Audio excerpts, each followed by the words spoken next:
Welcome to the stream. I am here with Heath Clark, Hello.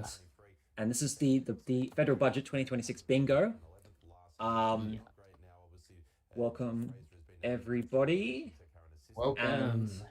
um, And hopefully you enjoy your time here yes, as well, we it's going to be a very commentate. interesting budget. I've got the ABC on in the background for when Jim Chalmers starts speaking, um, and then we've also got obviously um, the bingo as well. Um, And what we're expecting tonight is some big changes to housing tax concessions. And I'm going to, before we get into, I don't know, talking about more about the budget, I just want to go over. Can you just check the stream is working, by the way? Because, Yep, it's working. oh, it is. Okay, great. Because I just want to talk a little bit about housing and why we got to this point. So, why I think these changes are necessary, and in fact, possibly don't even go far enough. So, um, there's been a lot of sort of misinformation about what's caused the housing crisis. And to be honest, there's been a housing crisis now. I would say there's been a housing crisis now for about 20 years. Um, some people, like I think Dr. Cameron Murray, I think his name is on Twitter, suggested there's no housing crisis. I think that there absolutely is, and I don't think um, interest rates alone are evidence. Like lower interest rates are evidence that there isn't a housing crisis because people can afford housing crisis. Yeah, there will be a lot of boxes that will be ticked. I know that for a fact. This one is For very sure. generous. We There's wanted a to make it realistic. I there's designed it, by the way. yeah. It was actually much more harsher before, but the Aussies has just it reined it in. So Well, I got rid of some ones which sort of couldn't be both at the same time because I felt like yeah, true. so we get more likely to get bingo. Like I'm not going to drink on this one. I Yeah, mean, okay, maybe if we get bingo, I'll have a shot. I'm definitely not going to drink for every square like I I've got did some at the whiskey as Fed. well. I'll have a Um, shot. Hoping for Albo coin to be announced so I can dump my savings. Yeah, actually, I saw an article about that the other day where Jim Chalmers Yeah. was going to do like they're going to make some Australia crypto or something like that. Oh, if they make a So, reserve, I'm gonna cry. well, I mean, they're opening $1 million to like a fuel reserve, which is silly because we've already got more fuel right now than we did at the start of the crisis. also I don't know what an So ophorectomitis. What is that? What is that? Ophorectomitis. What does that mean? Also, guys, tell me if the audio is having any issues. I know I'm really bad with getting the audio um, yeah, sorted. So, classic. um, but yeah, I just want to talk a little bit about the housing crisis. So, the first thing I've heard is I really do think vacancy rates can be a driver of rents. Um, and they actually got to the low point that they're at now actually before the borders open. So a lot of people blame immigration for low vacancy rates. They're already at about 1% when the borders started opening in early 2022. If you look at this, like all of the crash of the vacancy rates happened before the borders open, almost all of it. You could maybe say like here or here, right? But almost all of it Mhm. happened before borders were open. So vacancy rates clearly not the cause. I made a lot of graphs on this. Maybe not enough, like because there's always more graphs you can make Yep. about the situation. But if you there's a very poor correlation here between population growth and real house price growth. Um, as you can see here, population. This is COVID population growth went down and actually went below zero um, for a small time, and then also at that same time, house price growth went up, and then literally as population growth was increasing, house price growth crashed, and a lot of people blame strictly interest rates for this. That doesn't make much sense. Like the interest rates were already low before COVID began, um, Yeah. and um, and the price of houses crashing actually started, um, or at least it lessened in the degree before the cash rate was put back up again or started. You've also got to consider expectations because people might anticipate rate like Sure, declines before sure, they're actually announced, which can be like quite a few months of a buffer. but I mean, News either that way, can it comprise. seems like interest rates. I'm not disregarding the effect of interest rates, but it seems like interest rates Mhm. had a much more of an effect on house price growth or lessening, right, than immigration. Like immigration, there's a complete negative correlation here during COVID. And then I was literally arguing on people over Twitter about this um, just before the stream. These people who will insist that immigration is the sole driver of the housing crisis, and if we had no immigration or if we had re-immigration, the housing crisis will magically solve itself. This is just proof. Obviously, like there's more to it than that. Like I'm not going to say immigration doesn't help the housing market or it doesn't push prices up. I'm not going to say that, but to say that that's a silver bullet, absolutely not. I won't say that this capital gains tax and negative gearing stuff is a silver bullet either. It will signal to investors that no longer will the tax system be directly trying to help them. I don't think they're going far enough because they're probably going to carve out the CGT discount for quote unquote new homes, which will mostly just mean people speculating on empty blocks of land. And no, it's not a supply issue because land of all types has gone up since COVID. All types, not just residential land, not just land for high density. All types of land has gone up. It doesn't matter how you zone it. So it's not a supply issue. It's clearly a demand issue. It's clearly a demand on residential and it's a land, tax issue as well. All kinds of lands. Go on. It's a tax issue as well, because in Australia over the last 30, 40 years, we've like basically become a country that incentivizes parasitic and mostly unproductive assets over like more productive industries. So naturally, most of the money, most of the investments, most of the cash is going to channel into the place that has got the better deal, the better tax deals, and also has less risks, which is these parasitic. Well, it is unproductive because a lot of these people are making money either through existing houses or through empty blocks of land that they kept keeping empty for time. Like if you go on realestate.com, you can look at empty blocks of land which were sold for like $5,000 in 2004, and they can now sell them for $70,000. It's so obvious that this is a land value increase issue, and immigration is directly uncorrelated. Now people will they'll talk about rents, right? And it's a portfolio investment issue as well.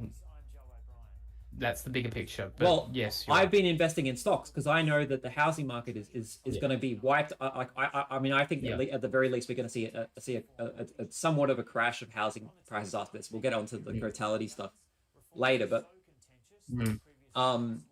there's already indications that a housing downturn is happening, right?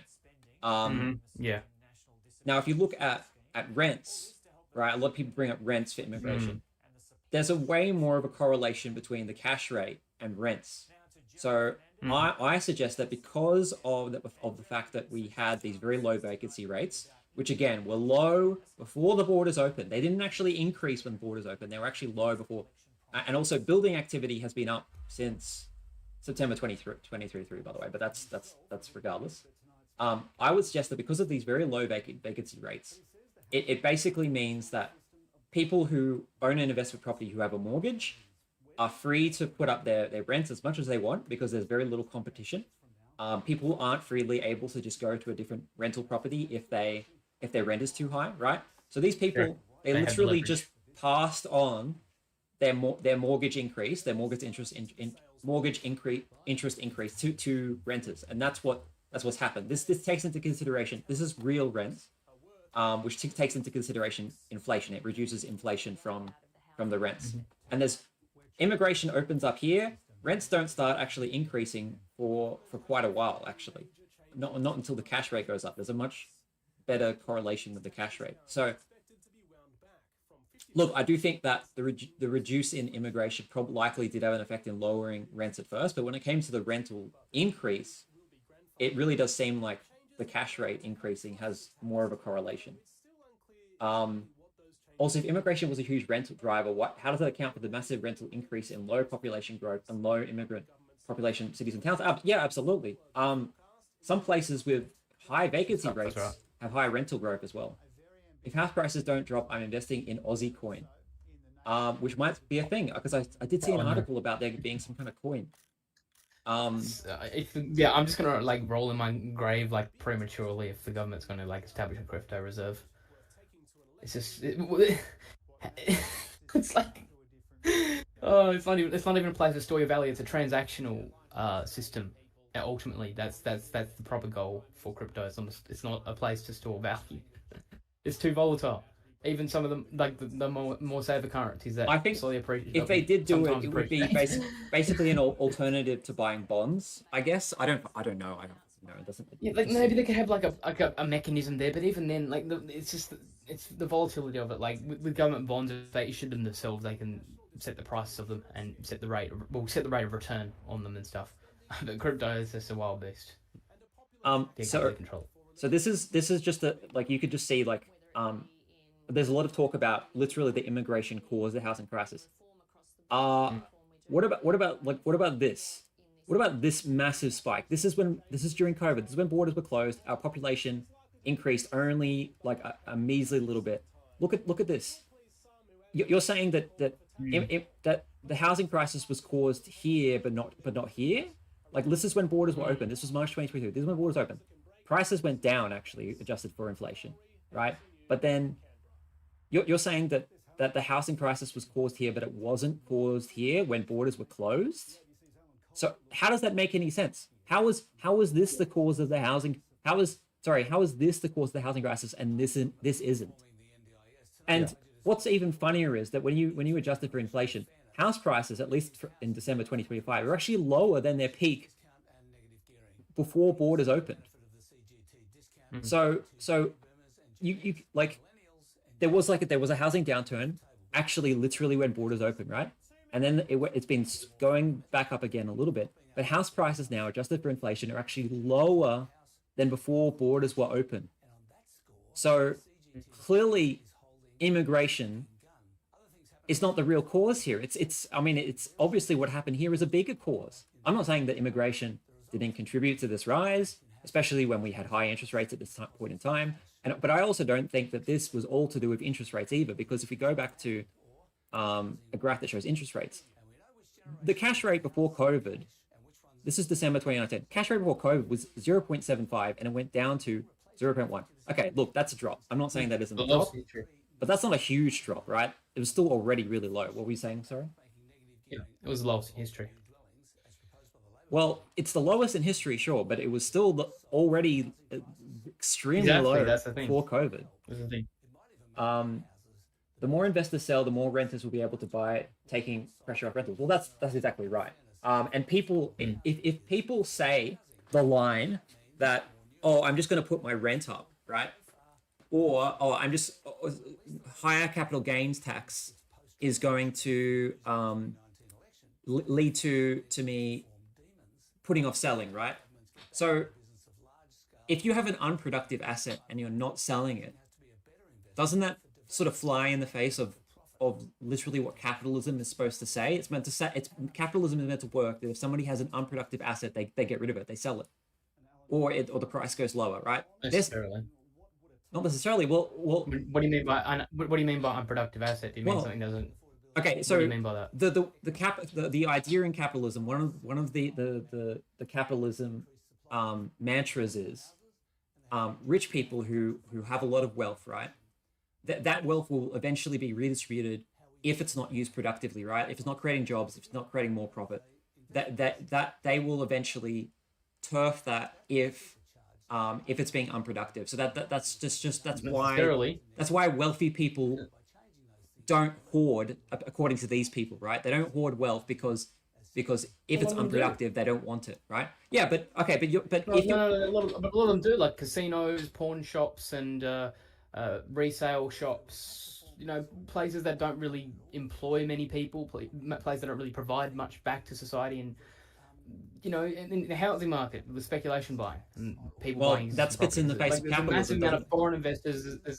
Yeah, but there's a massive amount of foreign investors, a massive amount of people in Australia that store their wealth in these type of asset classes. Precious metals, for example, crypto, for example, things that don't do anything. They just speculate and store like value and gain value, but not do anything. We've got heaps of this. so I think I Sorry, think I think that this crisis has been caused by people hoarding unproductive land, because yes. they know that the land is just going to go up and up and up because the government keeps on telling them it's just going to go up and up and up. We're never going to do anything to Hmm. cripple you, right? And that's exactly what the government is trying to tackle while staying politically not getting damaged, right? I mean, obviously people have been Yeah. hating them for lying about this, and I really do think that they should have gotten some balls and taken this stuff to an election. I really do think that they should have taken it to an election, but We just give the coalition away, mate. Even though the coalition, like, it wasn't going to implode by then, it probably would have after, like, but it did in our timeline. well, I It mean, doesn't yeah, help the government. I understand politically why they didn't, but I also think if they were meant, if it does create a loss of trust in politicians, and it does Yeah, but like destroy the democratic like, system. see this with every government. We saw this with all governments reneging on promises. But I feel like even Rudd. I mean, I don't like Abbott. And Rudd. Rudd Gillard. could be worse, right? Almost every prime minister, every government has things that they. There's no back on. election, Jamesy. It's a budget. Thank you. Sorry, this is my friend, my IRL friend, so that's why I talk to him like that. I don't talk to regular viewers. So anyone who's just joined the stream, I'm just ranting about this bullshit about the housing crisis, right? Because if anyone has been on Twitter in the last couple of days, there has been a complete meltdown from so many people attacking these changes from every single side, and it is lovely to see. But okay, I'm just going to go back onto totality. I was looking at this the other night. Give me a second. You can have a look at the budget while I switch windows. So, but I think the government's doing a good job fixing the taxes, the capital gains. Well, and I think it needed to happen, and this is just the best time. Even though like they could do more, the socialists keep bitching that there's not enough being done, but at least it's something. Well, I'm not a socialist, but I do think that I know you're not. Extending the capital gains tax discount to new houses is silly. But I've whined enough about that on my posts. Oh, are they only doing it for new houses allegedly? If they're no. They're okay. Yeah. So they're sort of grandfathering it, but sort of not. So like, can't they just do a flat thing, man? Like, come on, that's what I know. Do. It's all really complicated. Oh, when did they do this? I didn't know about this. I love simple taxes too. Then I'm bashing the government. I love simple taxes too. I flip. Look, I'm not anti lowering immigration. I'm actually pro lowering immigration, and I'm a little bit. I'm not going to say it, but I'm a little bit controversial myself when it comes to immigration, right? Like I'm not squeaky clean. Like I'm not woke when it comes to immigration. I'll tell you right now, I'm not woke when it comes to immigration. But it has been used by the right wing to basically put a delay. It's been used to delay, and divert from doing these tax changes, which need to happen. The tax changes need to happen because they don't. The CGT discount doesn't make any sense. And if you want to, it supports an unproductive asset class. It doesn't make sense. No, for a country in the grand scheme of things, like it's not a good thing. I'm not a socialist. I'm not a socialist. Other countries that have like massive industries don't do this. They provide tax discounts and support to productive industries that make hundreds, thousands of jobs. Not one that just gives a landlord money. And maybe one at the moment, workers are taxed more on what they make than the capital gains. And I understand the argument that if you sell something on capital gains, you're making a lot of profit for that year and stuff like that. And I support reducing it by inflation. I get that. But it makes sense that we keep income and capital gains, we measure it the same. That makes sense in my opinion. And it might make capital gains a little less attractive than working, but that's actually or regular income. But that's actually a good thing, I think, because we should be encouraging earning income through regular working and not just relying on getting a ton of assets. Liberalism, like the right-wing party. I'm not a liberal, but I'm definitely not a socialist. He is. He lies. He is. do y'all agree with changing CGT for non-property assets? I'm in the minority here, but I actually do because I think it's a good idea to keep it all consistent. I think if you want to encourage investment in shares and crypto, whatever that you want, you should do it in other ways. I'm going to go back. I'm actually going to not. I think that non-productive assets should be taxed higher and more productive ones aren't. So shares should probably still have some sort of discount. Maybe not like the one we still got, but like Look, a slightly reduced. I think Because discount through inflation incentivize is more investment in those perfectly areas. fair. Discount through inflation is perfectly fair, and if you hold on to those Yeah, that's assets fine. for a Probably long a little bit time, more though it's actually to better incentivize. than the current CGT discount. If you hold on assets for like 20, 30 years, it actually might end up better than the current CGT discount. That's sort of how it Yeah. works. It's not always.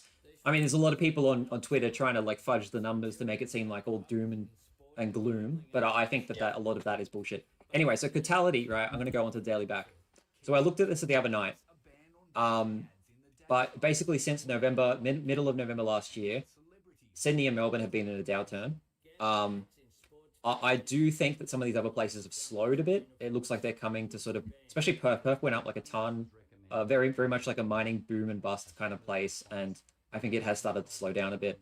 And then, I mean, obviously Brisbane has slowed down a bit. Perth's just boring because Western Australia's like that. And the 5 capital city aggregate has basically stayed flat for about a month. So about this time last month. So Perth's insane.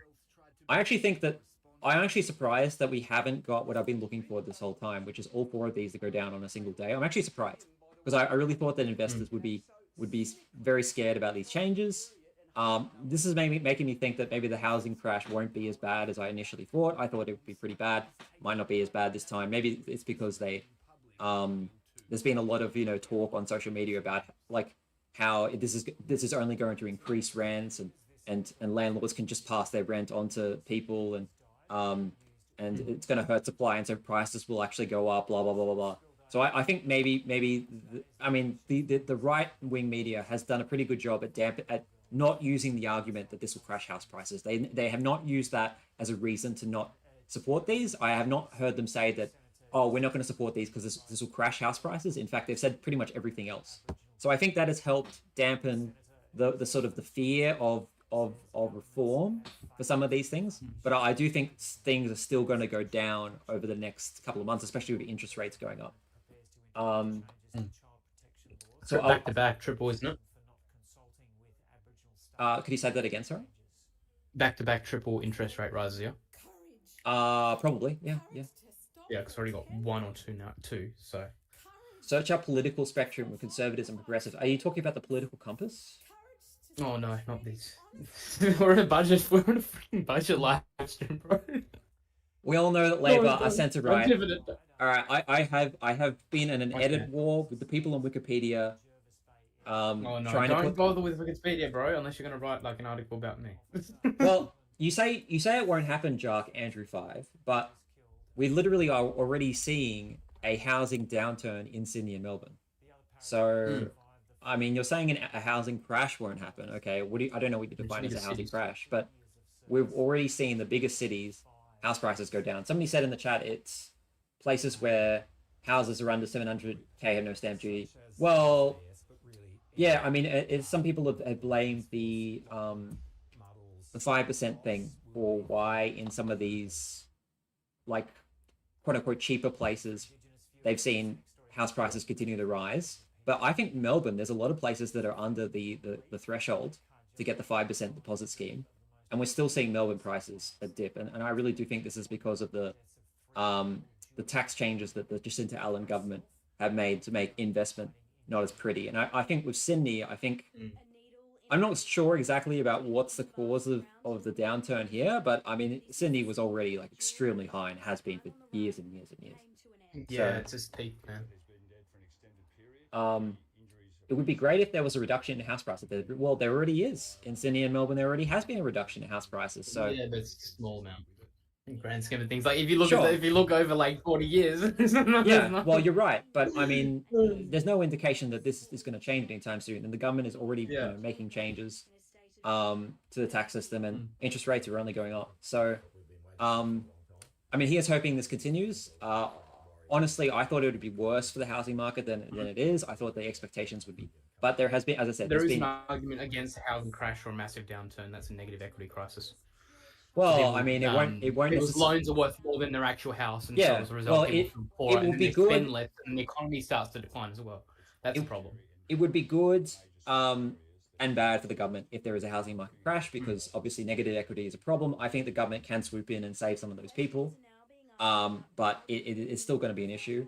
But if there isn't a housing crisis, then we're One Nation is going to continue to be strong because they keep on saying immigration. It doesn't matter. It doesn't It's matter an what the easy issue to facts are. push. It doesn't matter what the facts are, right? It's how much you say something and how many eyeballs pick up on what you're saying. Well, it's also that Pretty people much it. have an excuse that doesn't sound racist for disliking immigrants too, which it helps. Or voting One Nation even. They have a reason that doesn't sound racist for voting One Nation, and that also helps. It's like a psychological thing, right? It's like, oh, I'm not racist. I just have a problem with, houses and rents, right? And even if it isn't the fault, it's too late. I think it's too late. This is why I think Albo was too late, and he should have taken it to the election so that he could have just done it immediately. Because it's just they waited. Labor. I was saying all throughout the first term, Labor, get on with it. Do something about negative gearing. Do something about capital gains tax. And all throughout the first term, they're like, no. And if you talk to Labor hacks, all of them said, wait for the second term. Yeah. And what do we have now? We have One Nation on 25% of the vote. We have people hating on immigration, right? If we do cut immigration, I'm not against cutting immigration, but it's never going to be enough for these One Nation people. It's never going to be enough for these people, right? And even if the government cuts immigration, it's not going to be enough. And so unless we get a house price crash, which in my opinion is causing a lot of the inflation at the moment. Unless we get a house price crash, indirectly, people are going to continue voting for One Nation. And people saying, oh, One Nation's not a problem. Look, it is a problem. It is going to be a problem for Labor, right? They already, if you look at those MRPs, Labor's already in trouble. They're already losing seats. Can we import more Mongolians? Look, I mean, I think some cultures make better. That's a valid point. I think Mongolians could be very compatible, reasonably compatible with Australian culture compared to some of the immigrants that we get in. But that's another video. Yeah. So. But then there's also some communists in Mongolia, so watch out. Wait for the fourth term.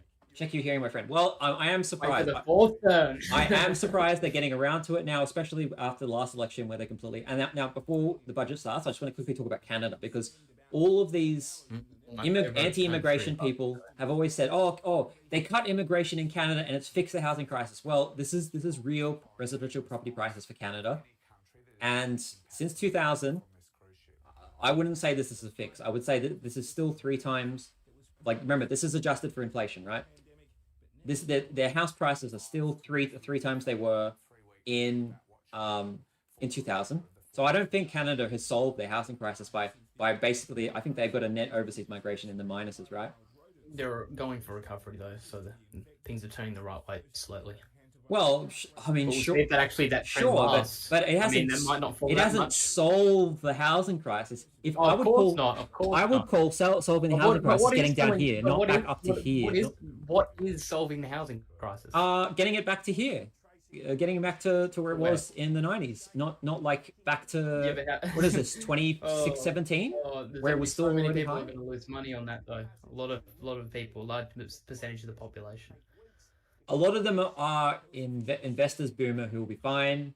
And again, the government can step in to help people with negative equity, who are actually, in strife. Owner occupiers, I'm just interested in capital flight and just seeing who gets what and capital flight. Canada is a first world country, right? Those people talk about capital flight, right? Are they really going to move from Canada to Uganda because they could save on taxation? Canada is a first world country. All right. Anyway, all right. What else do I need to show before we start this stuff? So, this is also the supply spits in the supply argument. Yes, it is made by AI, but I think that it's reasonably accurate. We have a surplus in houses here, and we have an increase in house prices. So this is adjusted for inflation. The real prices of houses, they've all gone up, as you can see here, since 1960. But we actually have compared to the number of households, we have a surplus of supply. We have a surplus of dwelling supply, and it's been having this surplus for 25 years. It's not about supply. It's not about how many dwellings are available. It's got nothing about that, right? House prices have gone up regardless, even though we had an excess of supply, and even though building activity is up. It doesn't. It's not supply. It's not immigration. It's land hoarding. But it's land hoarding. I'm not going to Canada. I've just been to It's Canada. only for an hour. I've just been to Canada. People say there's not a rental crisis. There is a rental crisis. So, There is. Um, It's land, bro. that, It's unproductive assets. This is the plague of Western countries that no one talks about. It's is this a crazy. comedy show? Well, it is kind of funny. It is kind of funny It how is. how everyone wants to blame everything except for land hoarding. They'll make up all these kind of arguments, Yeah, right? and unproductive assets. They'll make all these kind of arguments, but they won't blame land hoarding, right? 3 minutes till a joke. Well, it's going to be even more of a joke, yeah, than what I'm saying. Yeah. Yeah. People will blame immigration. They'll blame zoning. They'll blame what else? They'll blame not building enough, the construction, they'll blame everything. They'll blame the CFMEU. They'll blame everything except for land hoarding because that spits in the face of all the boomers who have built all their wealth on just buying a block of land, doing nothing with it for 20 years, which a lot of people have. If you go, as I said, if you go on realestate.com, you can find tons of blocks of land like that. And even if they bought rural land, commercial land, doesn't matter what kind of land it is, farmland, they made a huge buck just by sitting on it for the last 25 years. Yeah. And the government until today is, I mean, and I don't think they're even going to go far enough. Until today, hasn't wanted to do anything about it. I think it'd be worth into how vacancies rates are measured, by the way. Yeah, I'm certain much higher now due to how it's measured. He'll go down before Christmas. I mean, I don't know how it's measured, but it's been the same since the borders open. It's just as bad. Do we want to talk about Starmer before the budget? Well, Starmer is basically Albo Armageddon. on depressants. Like he's like you know how people talk about like Albo on steroids? He's like Albo on depressants. He's like Albo, but he does even less than Albo. And he basically wants to replicate the first term of the Albanese government by doing nothing, and then wait for his second term to do things. And everyone's telling him you got to do things, and then all his Zionist allies are like, no, don't do anything. That's been the British government policy for the last decade and a half. It's just austerity and then do nothing. And also mess around with the value of the pound for a few weeks, which Liz Truss did, and that's it. Is there a YouTube link for the budget? Just look up ABC Live, Jamesy. But I'm going to be literally streaming. We can go to the Parliament of Australia YouTube channel. I'm not going to be talking over the budget, by the way. I'm going to put the sound out when the budget starts. I will. Nice. Well, we can make comments, but we're not going to be talking all over yeah. it. Yeah, of course. No debate like this. You guys be able to hear it. My shares actually did well today, even though everyone else was down. US market's all-time high. What's an all-time high? The US market? Yeah, S&P 500. Oh, right. Well, nobody believes that Trump is going to do anything, it seems. So. Yeah, well, it's Trump always chickens out in the market. It's just ignoring him now. Are we a few minutes behind the live? Good that thing might be what else is up? But you won't miss anything. Drone Shield reported a couple weeks ago. There are a few treats, to be fair. Voting age extended to 16, net zero 20 something. Nationalized some stuff. I hope the Canadian exchange rate increases. Oh yeah, maybe the ABC is not updated. I'm invested in Canadian National Railways of all things. Yeah, budget will start very soon, guys. I'll turn it up when it starts. Don't worry. Yeah. So I might be a few minutes behind. I apologize for that. Yeah. But I don't want to adjust it now because I don't want to miss the budget. Yeah. Anyways, do we want to answer chat questions or just what do you want to do? I will respond to a few things. I reckon. I've had some silence after all the yapping. I reckon the next UK election, Julia Gillard will move back to Wales and become a Plaid Cymru MP in Westminster. Well, she could do that, yeah. Well, I mean, the Labour Party would need her, though. It would really help need her because they just got completely wiped out in Wales, yeah. So we need Kevin Rudd. I absolutely will not be talking over the budget. Don't worry. I'm just yapping before the budget because I wanted to complain about housing misinformation. But it's over now. Things are happening. I still don't think it'll be enough, but it's okay. I think enough is happening that I'm somewhat satisfied. We're 3 minutes late. I'm sorry, everyone. I don't know. I think the stream is behind. I don't. Starting now. Okay. Yeah. Okay. Everyone. Is it the? Everyone, just wait. Just wait. Look, I'll try to interact. It says live, so I don't know. So. That's just So is the Australian federal budget late or is the stream late? the stream is late, I would say. It says 8. It says the time on the thing says 7:28, and it is actually 7:32 at the moment. So guys, just wait. Do you want to switch to the actual Parliament of Australia portal? That might be on time. No, it's my stream that's late. Oh, okay, your stream. Yeah. So sorry everyone. I know you're gonna hear Jim Chalmers talk a bit longer than after other people, so I apologize. But I mean, I think that this budget we'll go back to the bingo card. This budget will miss out on doing a lot of things because I think they're spending all their political capital on the housing taxes, housing tax changes. It'll be missing quite a lot of things. But, the housing tax changes, I'm glad they're finally happening. And it is right that they do that now rather than later because this housing situation, if we're going to get a downturn, it should happen now rather than in 2 years' time. Definitely. Because I think that there's a good chance that Labor will go down when the housing downturn happens in the polls, but then people will realise that it's for the best.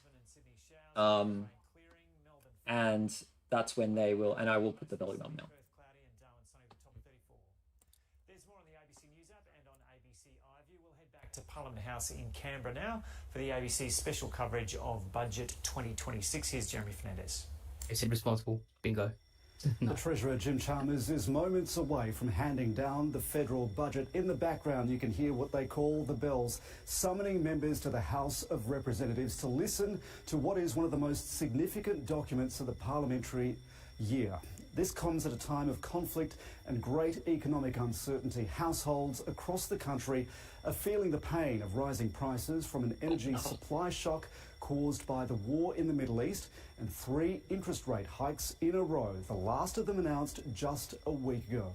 In the face of that uncertainty, the government's been hinting at big changes tonight, especially in the area of tax concessions that benefit investors over first home buyers. Tonight, we'll see what form they take, and will the soaring cost of living entice the government to offer some relief to struggling households, even though the Reserve Bank governor warned last week that handouts would make the job of taming inflation even more difficult. We can see now the Speaker of the House, Milton Dick, about to call on the Treasurer to stand to deliver this budget. These are live pictures from the House of Representatives. Immediately after this, we'll see the Treasurer race off for his first post-budget interview with the ABC when he's interviewed by Sarah Ferguson. Let's cross now to the House of Representatives. Speaker, I present the Appropriation Bill number 1, 2627 and the explanatory memorandum. Call the clerk. First reading, a bill for an act to appropriate money out of the Consolidated Revenue Fund for the ordinary annual services of the government and for related purposes. We give the call to the Treasurer. Yeah. I acknowledge the Ngunnawal people here and the Yagara and the Yugambeh people back home in Logan, and I move that this bill be now read a second time. Speaker, this is the most important and ambitious budget in decades. Important because the world is throwing a lot at us, and this budget is about helping Australia deal with those challenges. And ambitious because we have so much going for us, and this budget is about Australia seizing those opportunities. War in the Middle East has been pushing up prices, pushing down growth and punishing Australians. It has exposed weaknesses in the global economy and intensified long-standing challenges here at home. We didn't decide when this war began, and we have no control over when it will properly end. But how we respond is up to us, how we help each other through, and how we come out of this a stronger, fairer, more productive and more resilient nation. This budget is ambitious in the face of adversity. It's a responsible budget and it's a reforming budget, which builds resilience and bolsters our economy. There is more cost of living relief, more Medicare and more aged care, and more housing. It makes the tax system fairer and stronger for workers, businesses, first home buyers and future generations, responding to the pressures of the here and now while embracing our intergenerational responsibilities. The core of this budget is an economic strategy with 5 main parts. Getting through the global oil shock and building resilience. Taking the pressure off people where we can. Making the economy more productive to lift living standards over time. Reforming the tax system for workers, businesses and future generations, including a new tax cut for every working Australian taxpayer. Yeah. And making the budget stronger, more sustainable and helping to take the pressure off inflation by saving more than we spend.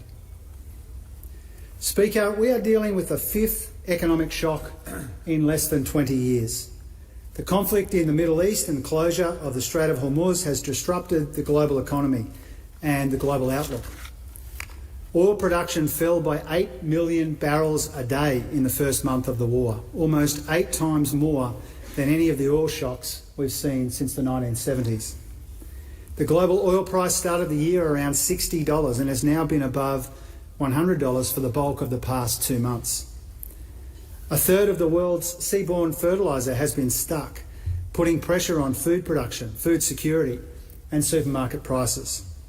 All of this has made the outlook more uncertain. Treasury's central forecast assume oil stays around $100 a barrel until the end of next month and glides to $80 by the end of June next year. On that assumption, it would still be above its pre-conflict price in 12 months' time. This means Treasury now challenges together from a position of strength. We are much better placed. Together from a position of strength.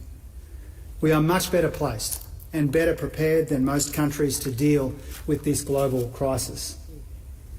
Growth here is still higher than our peers. Real incomes have been growing strongly. Unemployment is historically low, and we have one of the strongest budgets in the world. Before the war, GDP growth was strengthening and broadening. The outlook for business investment remains robust, with a solid pipeline of data centre and renewable energy projects. Employment is still growing, and even if unemployment ticks up as expected, it will still stay around the mid-4s. Nominal wages growth is expected to remain above 3%, and annual real wage growth will return from next year, after growing for 8 of the last 9 quarters. Now, we know there's more work to do because the immediate costs and consequences of this war are already serious and they could be severe. At the same time, our economy is being reshaped by structural shifts across energy, industry, technology, demography and geopolitics.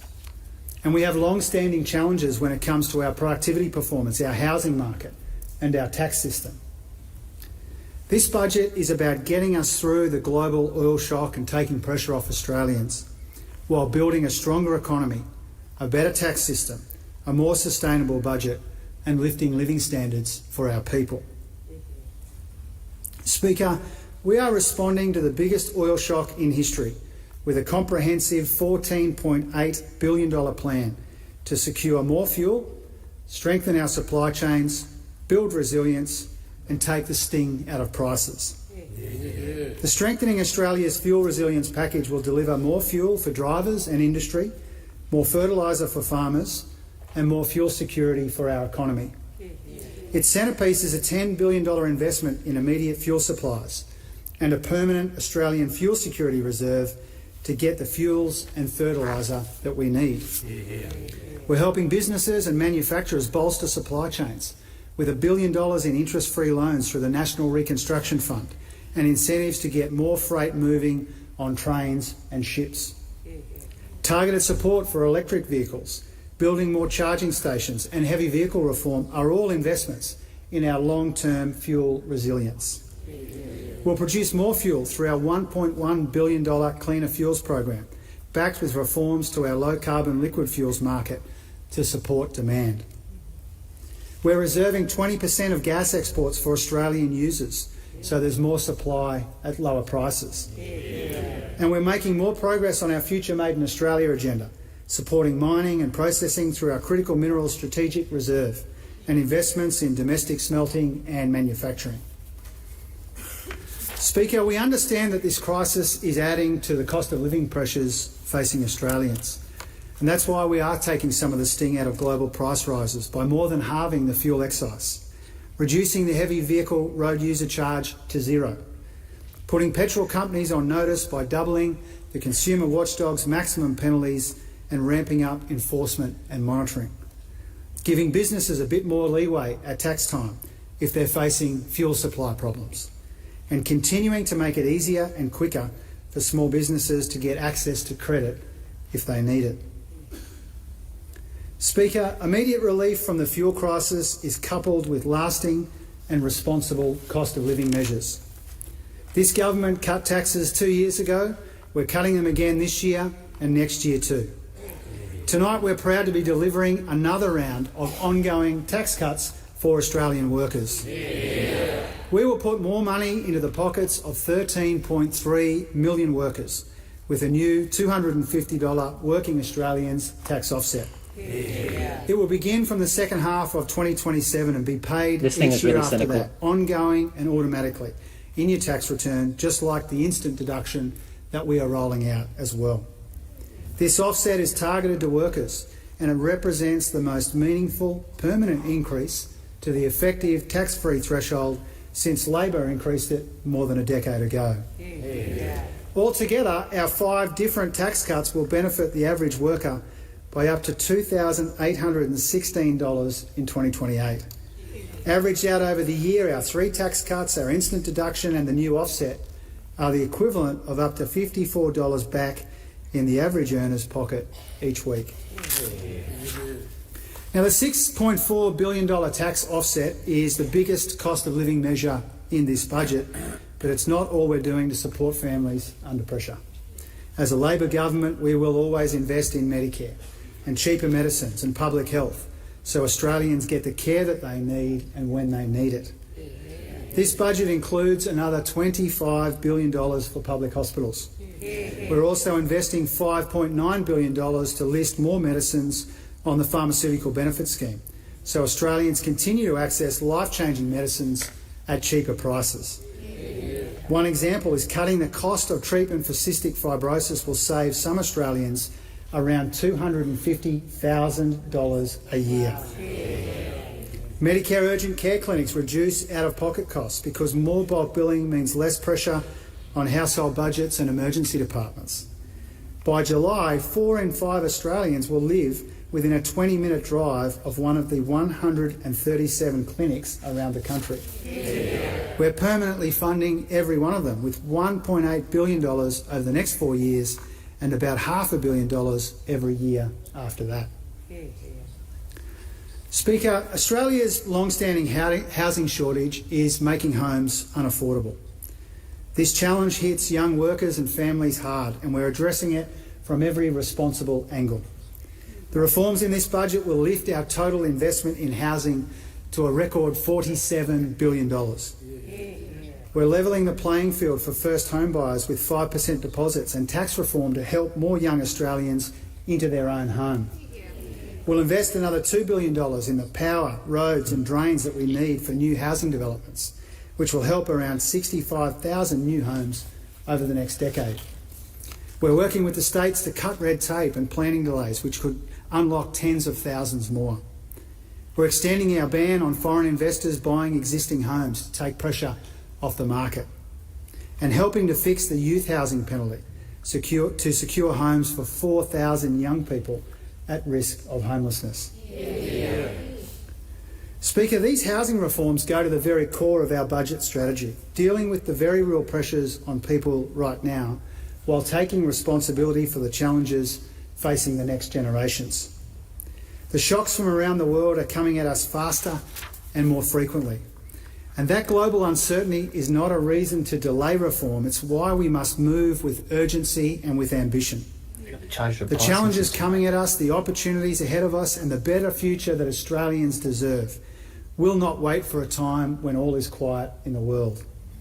That's why this budget invests in resilience and reform to grow our economy the right way and lift living standards over time. We'll do that through 3 ambitious policy packages: a productivity and investment package, a tax reform package, and a savings package as well. Because, Speaker, to lift wages and living standards, we have to lift productivity. In the market sector, productivity has now grown for 5 consecutive quarters, was 1.5% last year, but this budget is about going further and moving faster. This productivity package will help us attract and absorb more investment, make it easier and quicker to build, and it will slash compliance costs. The reforms we are announcing tonight will cut regulatory costs by $10.2 billion every year. Yeah. Our efforts in national competition policy alone could boost GDP by $13 billion a year. This is the broadest productivity push in a budget since the 1990s.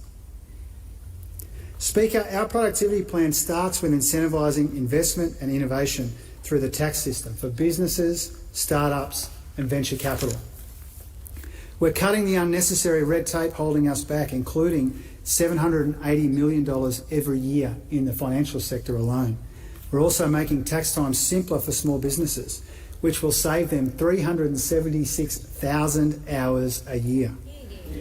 We're getting rid of almost 600 more tariffs to reduce trade barriers, as well as expanding our Trusted Trader program and streamlining biosecurity for fertiliser imports. We're also building a single national market through our national competition policy reforms, so Australia works as one economy, not 8, with new work to make mandatory standards free for workers and businesses. And we're making government simpler to deal with through a tell us once approach so Australians don't have to keep submitting the same information, and expanding the digital ID. We will speed up approvals so businesses can move quickly from an investment decision to shovels in the ground. That's the motivation behind our environmental law reforms, the investor front door and a second round of foreign investment changes. We'll also simplify building regulations for when these projects begin construction. And we're doing more on skills recognition and education so tradies can get their qualifications recognised more easily and businesses can find the skilled workers that they need. We're progressing the most significant reforms to the national electricity market since the 1990s as the world moves to net zero, including changes to help attract more investment in renewable energy and increase competition. We're also modernising our energy system with a domestic gas reservation and getting more solar and batteries into homes, which could save $7 billion in systems costs by 2050. We're seizing the vast opportunities from AI with grants to commercialise AI innovations and making government more efficient. We're investing billions more in science and innovation through the Medical Research Future Fund and in the CSIRO and the Square Kilometre Array, and billions in the infrastructure that we need to get people to work and to improve our regions, towns and cities. We're also strengthening the performance test, so our $4.5 trillion super sector isn't being discouraged from investing productive capital in areas like energy and housing. Speaker, the productivity package is ambitious and so are our tax reforms. This budget includes the most significant tax reform package in more than a quarter of a century. This is about tax relief and tax reform to make our economy work for more Australians, for more businesses and future generations. We're delivering a fairer tax system for workers, first-time buyers and young people. This will help rebalance a system which is more generous to assets than it is to labour, and help rebalance a system where house prices have decoupled from incomes. Since 1999, house prices have risen over 400%, more than twice as fast as average incomes. Our tax changes will help about 75,000 Australians achieve the dream of home ownership. We'll limit negative gearing for residential property to new builds from July next year. And we're replacing the 50% capital gains tax discount with inflation-adjusted indexation to restore the taxation of real gains. These changes will be prospective, and new builds will retain the option to use the 50% discount. We'll also introduce a minimum 30% tax rate on capital gains from July next year and on discretionary trust from July the year after. This is about better aligning the taxes paid on these types of income with the taxes paid on wages. These changes will level the playing field for workers and first home buyers and support investment in productive assets, including new housing supply. And they will fund our new round of tax relief for more than 13 million Australian workers. So, Speaker, we're building a better tax system for businesses too, with over $3.5 billion in new measures that lower taxes to encourage investment and innovation. We'll permanently introduce 2-year loss carryback for all companies up to $1 billion in turnover, bolstering resilience and risk-taking. And we'll introduce loss refundability for startups to help new businesses invest and grow in their first 2 years. We'll also expand tax incentives for venture capital and better target the research and development tax incentive to support more high-impact innovation. The third part of our tax reform package is to make the tax system simpler and more sustainable. Simpler for workers with a $1,000 instant deduction, and simpler for small businesses with a permanent instant asset write-off and more dynamic tax instalments. And we'll put in place more sustainable long-term settings to support the take-up of electric vehicles. Speaker, our tax reforms will help workers, create a fairer housing market and drive more productive investment across our economy. They build on the significant reforms we've already delivered, and they complement our other efforts to increase housing supply and boost productivity and reduce compliance costs. The new revenue raised will be returned to workers and businesses over the next 4 years so that more Australians can earn more and keep more of what they earn. Yeah. So, Speaker, this means the heavy lifting on budget repair is being done by savings and spending restraint, not tax increases. This budget delivers the largest savings package on record. All up, there are $63.8 billion in savings. Our decisions improve the budget in net terms by $26.1 billion once you take our responsible provisions into account. A big part of our savings package will restore the NDIS to its original intent and secure its future so it grows in a sustainable way in line with programs like Medicare. This difficult but necessary reform will save $37.8 billion over the forward estimates. On top of savings, there's also very substantial spending restraint. Real spending growth averages just 1.5% for the 8 years to June 2030. This is the lowest average growth rate in any 8-year period for almost 3.5 decades and less than half the 30-year average. As a result of all of this, we've returned every single dollar of revenue upgrades to the bottom line for the second consecutive update. Payments as a share of the economy are forecast to go down from 26.8% next year to 26.2% by the middle of 2030.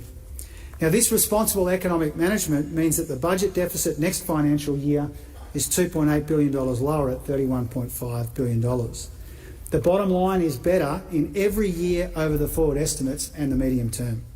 The budget position has improved by $44.9 billion, and this makes it more than $250 billion better than when we came to office. Yeah. Gross debt will be $982 billion at the end of this financial year, and it peaks lower, it peaks earlier, and is lower in every year for the next 11 years. And this means, in share of economy terms, gross and net debt remain well below what we inherited in every year going forward. Yeah. Debt is lower and the budget position is stronger in every year of the medium term because of our savings. The medium-term budget position is much stronger and more sustainable as a consequence, creating more room for future tax relief. Speaker, we've made progress getting the budget in much better shape at the same time as we found room to fund the services and the security that Australians rely on. This budget includes record investments in healthcare, defence and economic resilience. There's $3 billion to deliver more beds, more packages and better aged care for older Australians. $2 billion for the Thriving Kids program and a $3 billion provision for other foundational supports outside the NDIS. And $2.2 billion to strengthen Services Australia and ensure that Australians continue to receive safe, secure and reliable services quickly and easily. Speaker, we're building an economy which is stronger and fairer and gives more Australians a stake in our success. We're investing an extra $1.2 billion to close the gap, doubling the number of jobs created as part of the Remote Jobs and Economic Development program, improving housing quality and expanding our support for grocery stores in remote First Nations communities. Speaker, the gender pay gap has never been narrower and women's workforce participation hit record highs last year. We're proud to have backed $21 billion in wage rises for women working in sectors like aged care and early childhood education, which have been undervalued for too long. Since 2022, we've also invested more than $4.4 billion to deliver the National Plan to End Violence Against Women and Children. And this budget includes hundreds of millions of dollars for frontline services and to make our child support system safer so children get this financial support that they need and women are protected from abuse. And bingo. Speaker, economic security, economic resilience and national security are now one and the same. We're investing an additional $53 billion over the next decade in our Defence Force to keep Australians and our region safe. And there's almost $800 million for veterans as part of our response to the Royal Commission into Defence and Veteran Suicide. We're also taking action to strengthen our national security and our national unity since the devastating anti-Semitic terror attack at Bondi Beach. We're adopting every recommendation from the Royal Commission on Anti-Semitism and Social Cohesion's interim report, and we're fast-tracking tougher gun laws through the National Cabinet. There is $600 million in this budget for a new counter-terrorism online centre, grants to support affected communities, and money for our law enforcement agencies to crack down on the hate speech, the violent extremism and the terrorism which has absolutely no place in this country. So, Speaker, against the backdrop of global uncertainty, this budget invests in Australia's resilience, its economic sovereignty and its national security. And at a time when Australians are under pressure, this budget delivers more help with the cost of living and new tax cuts for workers. And in an era where people feel like the system no longer works for them, this budget doesn't just acknowledge that, it acts on it. By levelling the playing field for first home buyers, backing the aspiration and innovation of small businesses, and renewing that fundamental bargain between generations to help bring the dream of home ownership within reach of more young Australians. No other budget in the 2000s has set out this much responsible budget repair and this much economic reform. These are difficult decisions to ensure a stronger bottom line every year, to give us greater insurance in uncertain times, at the same time as we build a more resilient, more productive and competitive economy. This is a strategy which helps shield people from the harshest consequences of a global oil crisis, stabilises our economy and our budget at a time of extreme uncertainty and volatility in the world, and strengthens Australia for the next shock. Faced with a choice between resilience or reform, this budget demonstrates that our government and our country are capable of both. Tonight we choose the hard road of reform, not the path of least resistance, by responding to the pressures that Australians confront today and fulfilling our obligations and our responsibilities to the generations to come. And that, Mr. Speaker, is why I commend this bill and this budget to the House. You're right on the hard road of reform. Yeah, you just did that just in time at the end. Can you speak, please, because I want to see the volume levels. Yeah. I didn't go to Canada, so that's why. Anyway, I'll listen to his interview. Hello and welcome to this budget special edition of 7:30. I'm Sarah Ferguson. That was the Treasurer, Jim Chalmers, delivering his fifth budget. A budget the government is calling the most important and ambitious in decades. Shortly, I'll be joined by the Treasurer for his first post-budget interview, and later in the programme you'll also hear from the Shadow Treasurer, Tim Wilson, for the opposition's response. Tonight, the Treasurer has announced major changes to negative gearing, trusts and the capital gains tax discount, all to address a housing crisis the government says has locked young people out of home ownership and is now straining our social fabric. National Affairs correspondent Jane Norman. Their first budget since Labor's landslide victory. The government's economic duo spending some political capital G'day, everybody. And putting some money back in workers' pockets. Tonight unveiling another income tax cut or working Australians tax offset. So is it Waito or Watto? Waito. 13 million workers to get $250 back at tax time from 2028 and every year thereafter. The new measure on top of already legislated tax cuts, costing the budget $6.4 billion over 4 years. So why do we have to wait another 2 years for WATO? Well, we do as much tax relief as we can afford to do, and it's not the only tax relief that we are providing. The tax cut to be paid for by increasing taxes on property investors and trusts. From next year, only investors building new homes will be able to use negative gearing. The 50% capital gains tax discount will go. Instead, the tax will apply to the profit made minus inflation with a minimum 30% tax rate. Existing investors to be exempt. The change is estimated to help 75,000 more Australians buy their first home. But this is a policy U-turn. Do you reckon voters will forgive you for breaking an election commitment?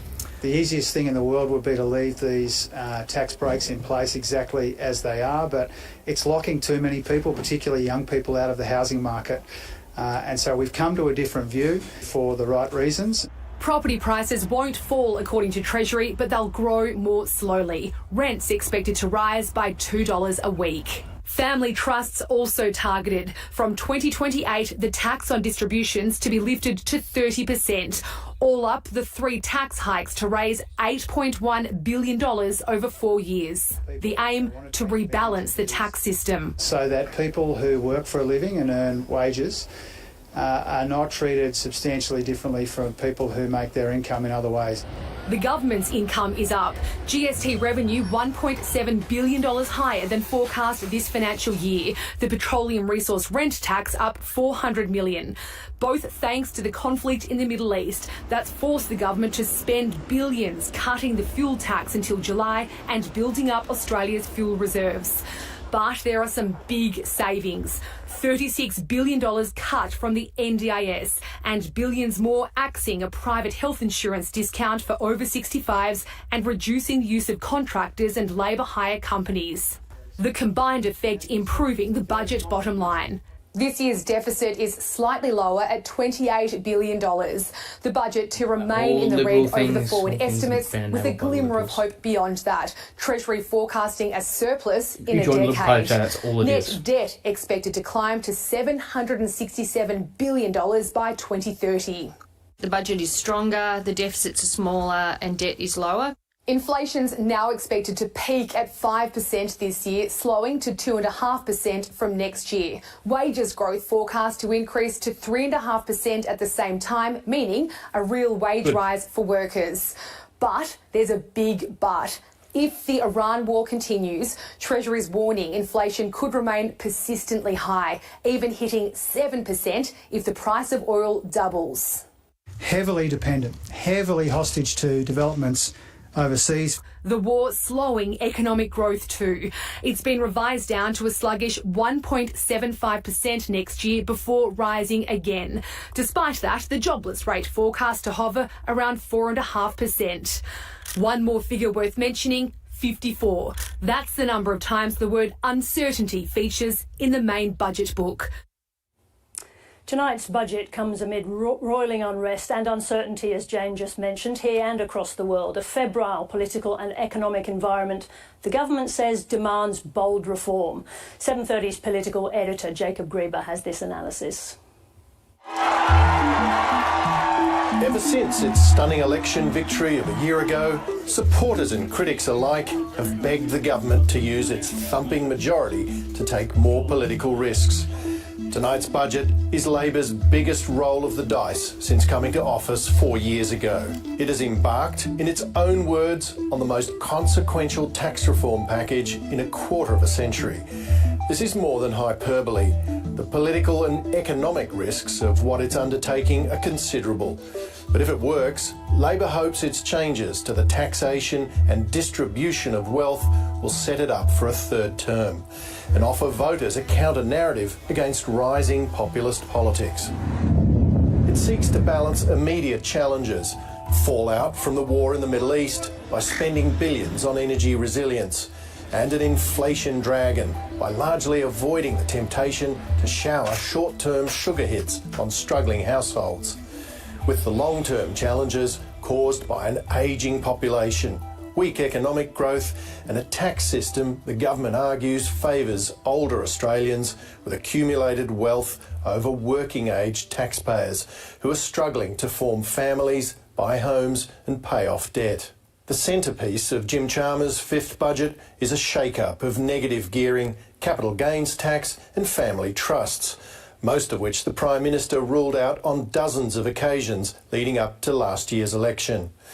While these changes will almost certainly find a welcoming Senate crossbench, Labor's political opponents will condemn them as a naked cash grab at the expense of older, wealthier Australians. But the government says its tax changes will help about 75,000 younger Australians over 10 years attain the dream of home ownership, and is further sweetening the deal with a tax offset for working Australians, a tweak that excludes retirees and welfare recipients. The politics of how this budget lands could depend on how three groups of people react.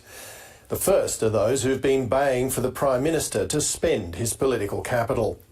Anthony Albanese has a personal conviction that tonight's announcements embody a direct challenge to those voters, a moment for them to step up and back the government. Even though a significant portion will be well-heeled retirees, many will face paying more in tax on their assets. The second group are younger voters, which the government says will be the beneficiaries of its tax changes. But this same cohort, millennials and Gen Z, will also be watching as millions of baby boomers and Gen Xers continue to benefit from grandfathered asset tax rules. The third group will be those who won't forgive the government for breaking its promises at the last election. The Treasurer is under no illusions about the coming political fight and has acknowledged that what the government is doing will be controversial. This budget is for first home buyers and it's for workers, it's for small businesses and it's for future generations. For one thing, it's not clear the changes will do much to simplify Australia's tax system. Accountants and financial advisors are among tonight's biggest winners. There's also no question the reforms will raise a lot of new money.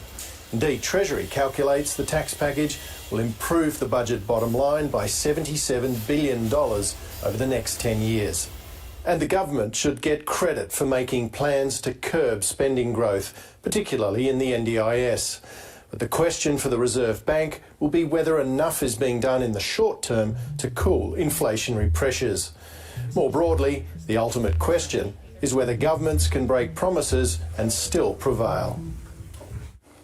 The Treasurer has made his way from the floor of the House of Representatives to the studio and joins me now. Congratulations on the budget and welcome. Thanks very much, Sarah. As Jacob just pointed out, negative gearing, capital gains, the Prime Minister categorically ruled out these changes before the election. Will you first acknowledge the broken promises and then we can talk about why? Yes, I acknowledge that the government's come to a different view about some really important policy areas. The comments and commitments we made at the election reflected the government's almost singular focus on housing supply. We're maintaining that focus on supply. But the challenge begins there, it doesn't end there with supply. We also need to take these decisive steps, these contentious steps to rebalance the tax system, because the interaction of the housing market and the tax system is locking too many Australians, particularly young Australians, out. No acknowledgement of broken promises, despite the fact that they are blindingly obvious to everybody watching. Breaking ironclad election promises so blatantly, you must have spent a long time calculating the consequences. When did you decide that the rewards outweighed the risks? Well, I think it's important to see these changes for the substance of the changes, not the politics of the changes. There's always politics as well, Treasurer. Well, this decision was taken in recent weeks. It was taken relatively late in the budget process. And it was taken because we became increasingly of the view that the focus on supply, which is still the main game when it comes to the housing market, was not enough to deal with some of these intergenerational issues in particular when it comes to housing. Now, obviously, we are aware that people who want to defend the current tax arrangements, or they think that the current housing market is working just fine, they will want to focus on this element of it, the political element of it. I understand that. Obviously, that doesn't come as a massive surprise to me. But we're focused on the substantive issue, the substantive change. We've come to a different view on these policy areas. We're explaining to the Australian people why. You just said recent weeks. The decision to make these major changes to negative gearing, trusts and capital gains was made in recent weeks. Is that what you're saying? Yes, it is what I'm saying. The how many Expenditure Review Committee finalises the budget in the usual way towards the end of April, sometimes the beginning of May. Obviously, this has involved a fair amount of work, but the decision was taken in recent weeks to make this policy change. And more than deciding this policy change and the substantive difference that we hope to make, encouraging another 75,000 Australians into the housing market over the next decade, rebalancing the playing field when it comes to housing and tax. Obviously, we know that invites an element of political risk. Obviously, these changes have been contentious for some time.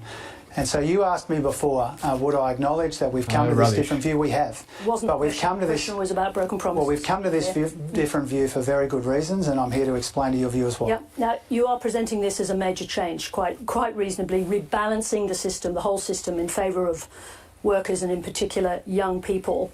But how do you justify not doing that before the election, where the conditions were not materially different to where they are now? Well, the commitments we made at the election, as I said, were overwhelmingly about investing more than $40 billion in housing supply. The Prime Minister ruling out these changes. Yeah, but that reflected our focus at the time, which was almost exclusively on supply plus the 5% deposits.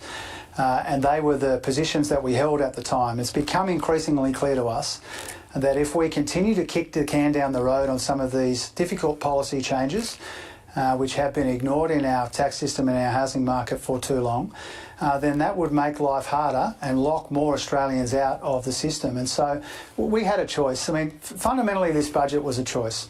Do we use what's happening in the Middle East as a reason to do less, to just focus on fuel security and some of the near-term measures? Or do we understand that all of this global volatility and uncertainty is a reason to accelerate reform, to act with more decisiveness and more urgency? And we decided on the latter path, and I'm proud that we did. And I know that there will be, of course, there will be people who want to focus on the commitments we made at the election. I understand that. But it's not just that you accept it, that it's reasonable. As I said before, the conditions that existed before the election are not materially different now in terms of the difficulty of obtaining housing. Why did it take a war in the Middle East to make you reset your policies so drastically? Well, it's another year of too many people getting locked out of the market, and some of these challenges But you accept there's no substantial change in terms of the locking out of the market between now and 12 months ago at the time? We became increasingly of the view that some of these other challenges which go beyond supply, they go to the composition of the market, they go to the fact that tax policy settings have had, I think, a negative impact on the housing market. When these policies were changed in 1999, it fundamentally distorted the way that investment happens in this country, encouraged people to pile into existing housing, pushed prices up, locked people out of the housing market, particularly younger people, and so we've had another year of that.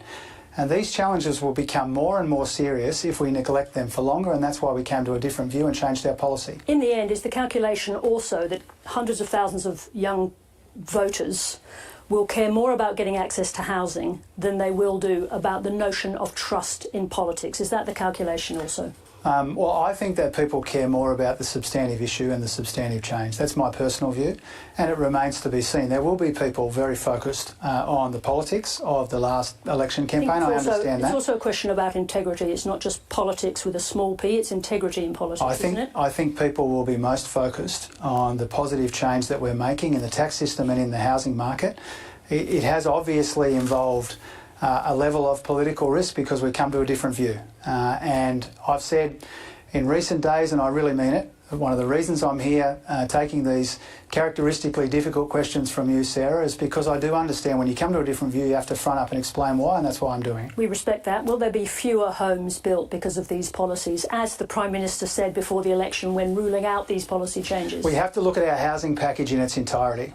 So our housing package is not just these tax changes, as important as they are. There's another $2 billion to invest in more supply, and so the net effect of our housing policy across the budget is to increase supply, and that's really important because supply is still the main game. So those 35,000 fewer houses are more than made up for, almost double as many, when it comes to the additional investments we're making in supply. In the speech you gave just now, you identify the huge increase in property prices over the last 25 years as essentially as a great Australian wrong. Will prices now fall? prices will grow more slowly in the Treasury modelling that we've released alongside the budget. Prices will continue to grow, but about 2% slower on a median house that's about $19,000. But what we're doing here is we're not targeting a particular price. What we're trying to do is to make sure that there are more affordable options for people to buy, particularly people who are buying their first home. We're trying to make sure that these tax arrangements, where they are concessional, encourage people to build new houses and new units. That's another thing that the package does. But most of all, what we're trying to do in this tax reform package is to deal with this issue where the big distortion that was introduced in 1999 is rectified, at the same time as we try and better align the way that we tax people who work in relation to how we tax people who make their income in other legitimate ways. We're trying to rebalance the tax system. Let's talk about the grandfathering. That is how you are dealing with those people who are currently negatively gearing their properties. Forgive me. Essentially, this creates two tiers of property investors, those who are lucky enough to keep their negative gearing tax advantages and those who are not. Are you comfortable with a two-tier investment system like that? Well, a lot of the transitional arrangements are about recognising and respecting decisions that people have already taken, and so overwhelmingly the tax policy is prospective rather than retrospective. People who want to still invest in homes and negatively gear those homes can do that if they make a contribution to housing supply and do that with new homes. So that will continue to be available to people who want to make new investments. But just on the question of that grandfathering, if I may, the budget papers show that you'll be able to build 75,000 households over 10 years, or 75,000 households will be able to buy their first home under these policies. Would that number have been higher if you had taken even tougher decisions on grandfathering? Well, obviously the numbers in the modelling would be different if we made different decisions. But don't forget as well, homes available to people. Don't forget as well, Sarah, when it comes to the grandparenting arrangements, the transitional arrangements, is that houses and properties which are negatively geared are often not negatively geared forever. Typically between 5 or 10 years later they become positively geared. So that there's an element of transition built into the system already, and that will continue to be the case. But if you're a new investor, you can invest in new supply.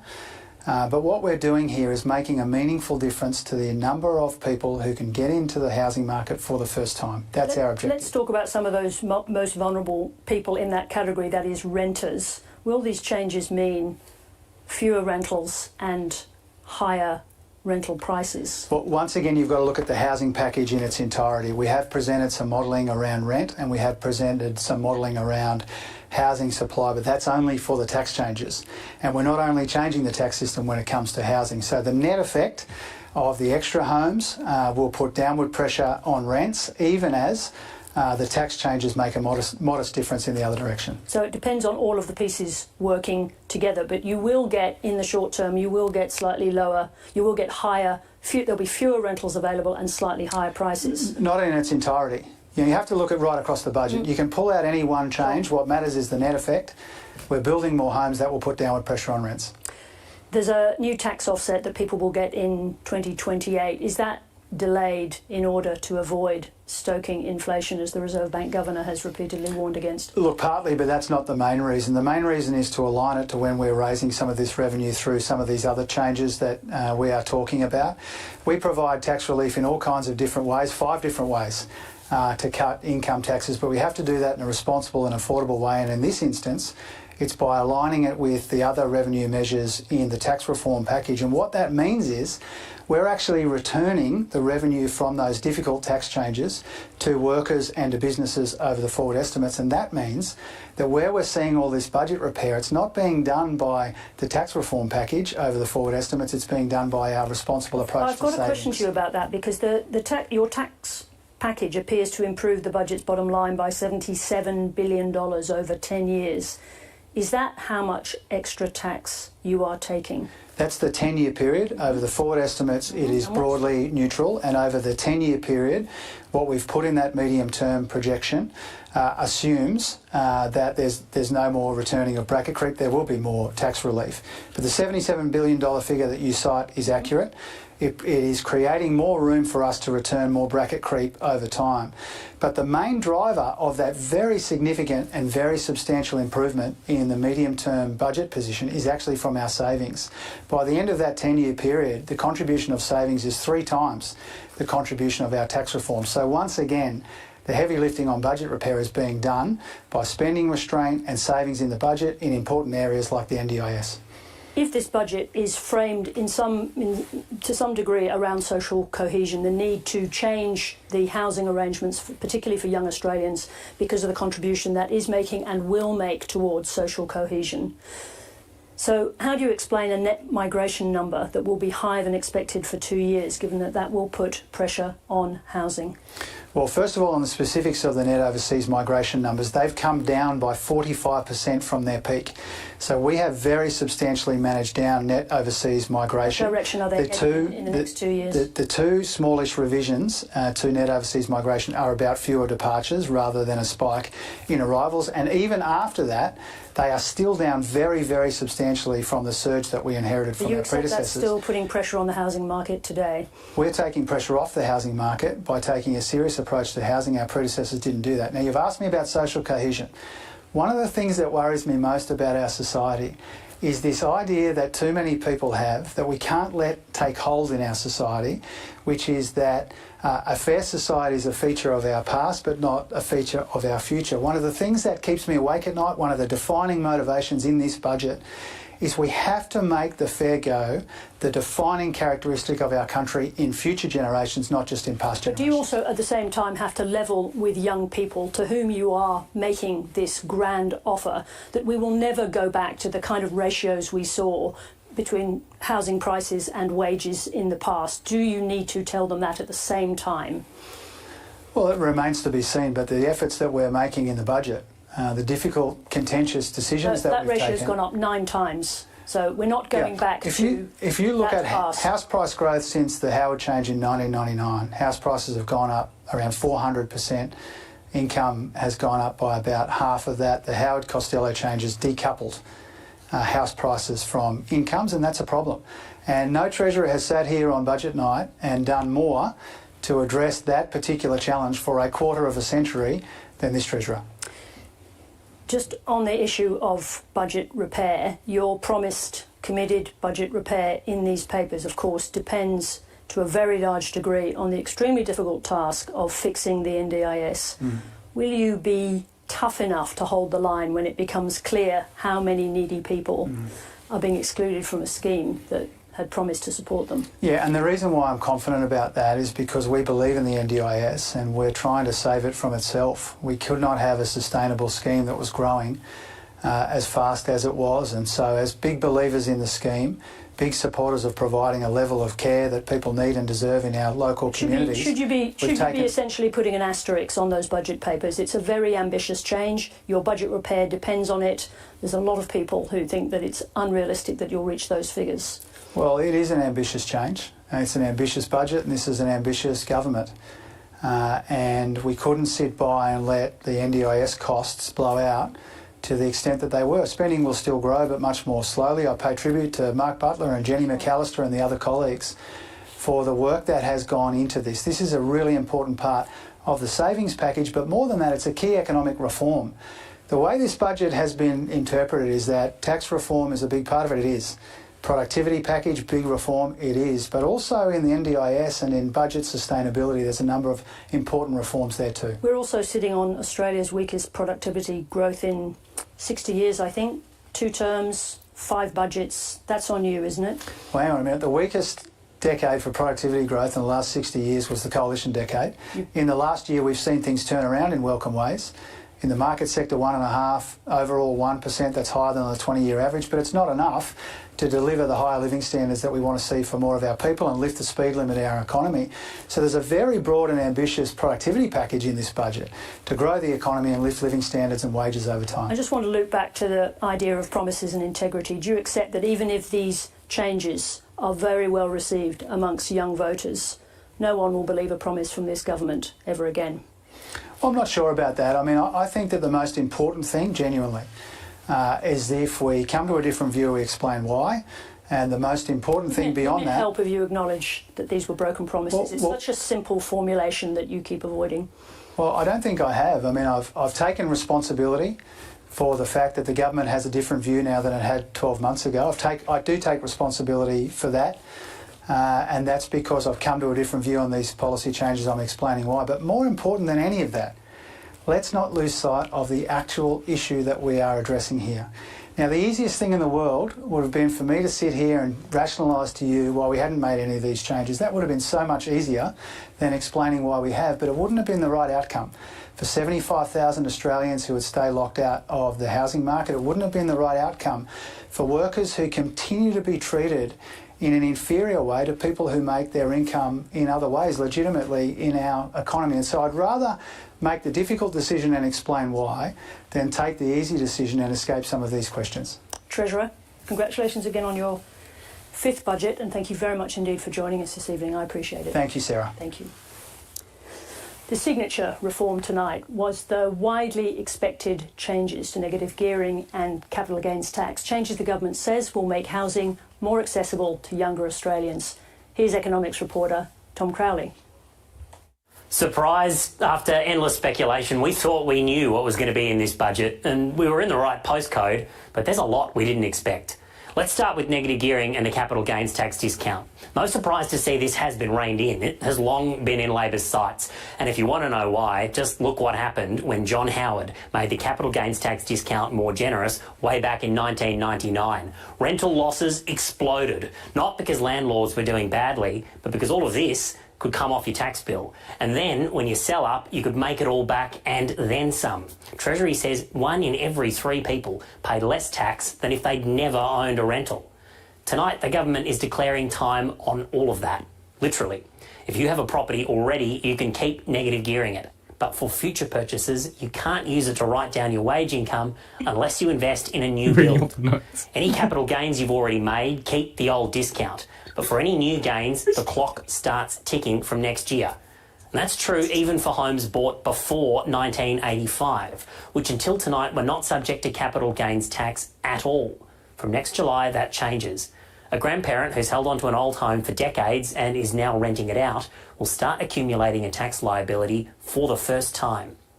All of this means some investors will probably decide to sell up, but that's exactly what Labor wants. They say the policy will create 75,000 new homeowners over a decade, reversing the last decade of ownership decline.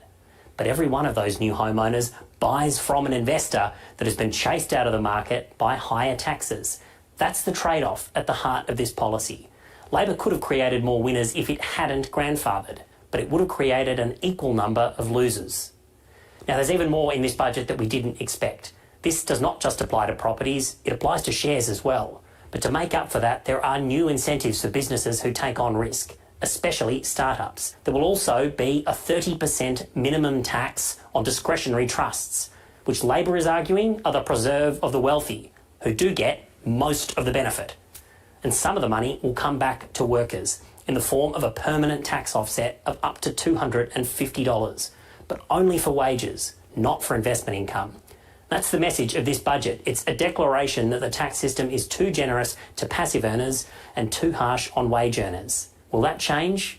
Not entirely, and less so thanks to all of that grandfathering. But this will reshape the tax system. That is, if it survives the fierce debate to come. The starter's gun on that has just been fired. For the opposition's first response to the government's big economic blueprint, Shadow Treasurer Tim Wilson joins me. Welcome, Tim Wilson. Now, when we were talking just a moment ago, you said you thought this budget was weird. What do you mean?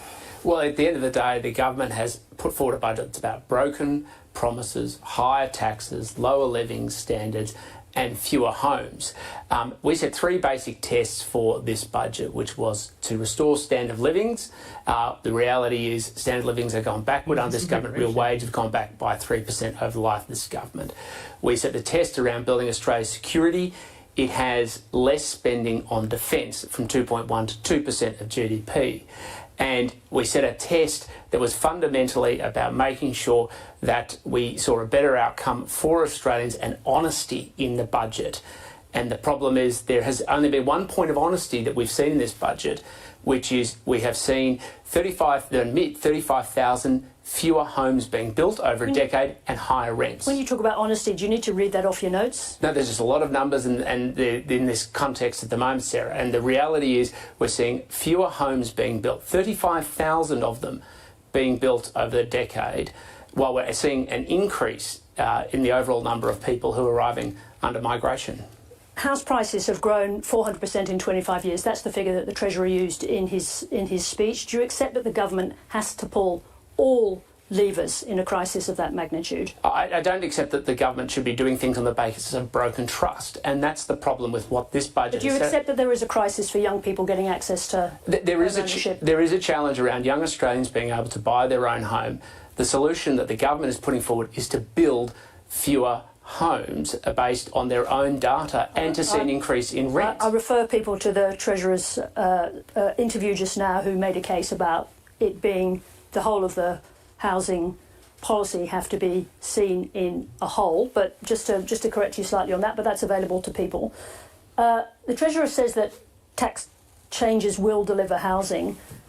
Are you able to look young people in the face and say, I deny you that opportunity. I don't want to see these changes to the tax code that has had such a deleterious effect on access to housing? But that's simply not a reasonable proposition forward. The government has put in its own budget documents they're going to build 35,000 fewer homes over the life of this budget. They're going to increase the price of rents on young Australians. And when you look through the other measures they're introducing, including capital gains tax, if you seek to invest your home deposit to buy your first home, the government is going to increase the taxes on that. So they're actually kneecapping young Australians who want to get ahead, save for their future and be in a better position to buy their own home. So let's be very clear about this. Would you support any of the measures that the Treasurer has put forward this evening in relation to housing access? Well, they're not propositions on improving housing access. What they're putting forward is new taxes on Australians, whether it's through capital gains, through trusts, or negative gearing, and we won't be supporting those because,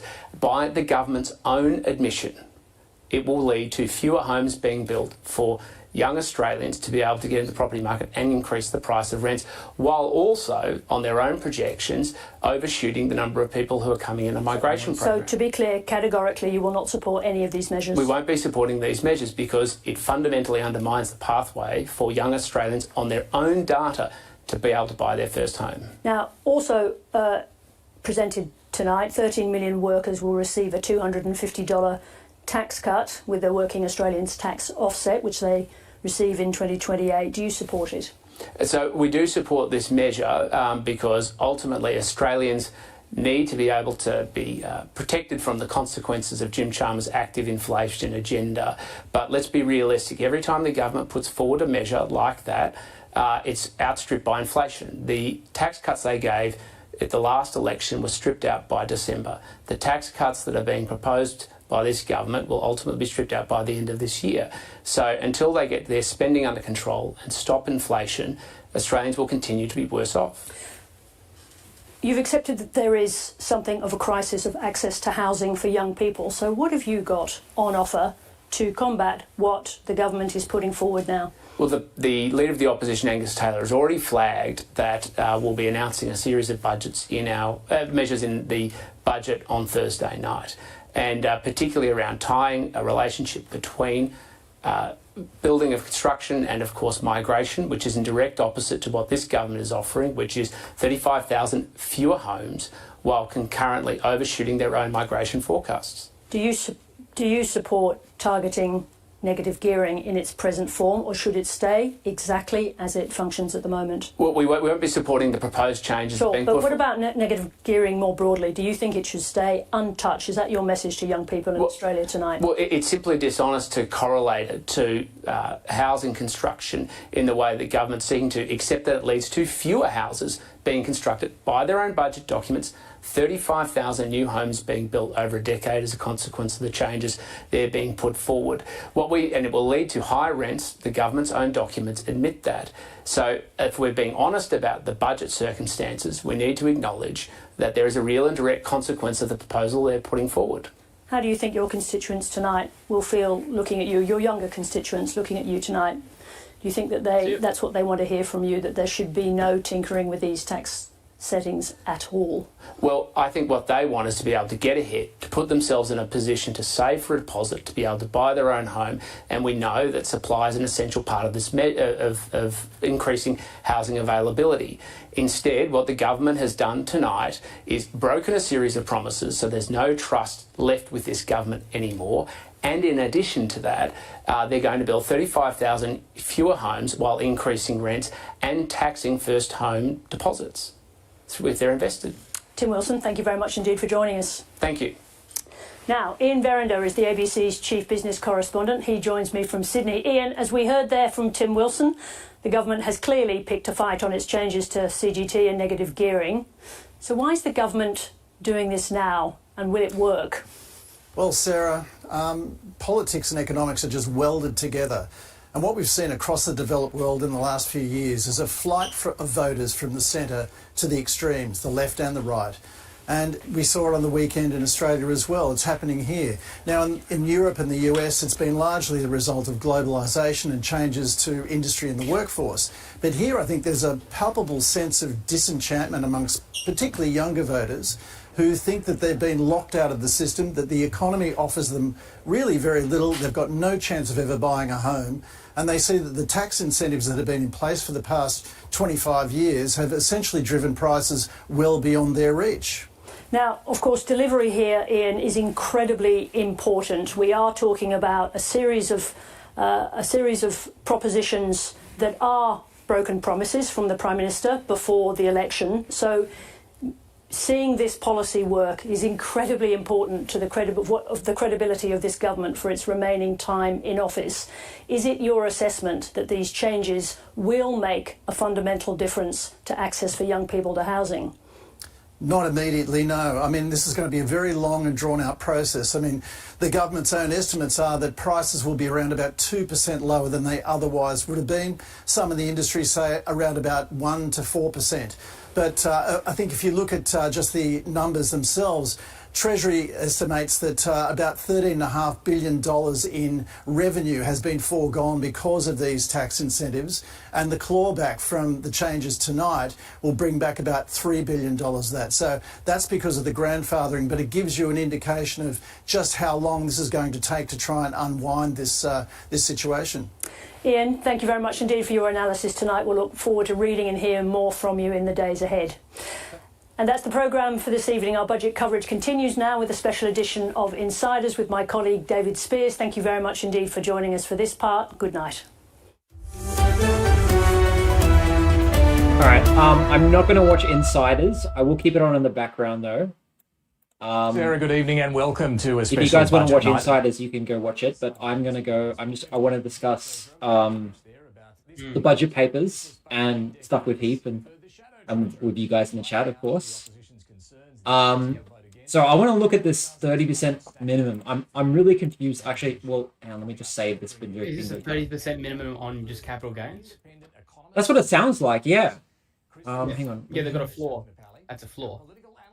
I'm really surprised that they would do that. And by the way, this is all I got from the bingo card. By the way,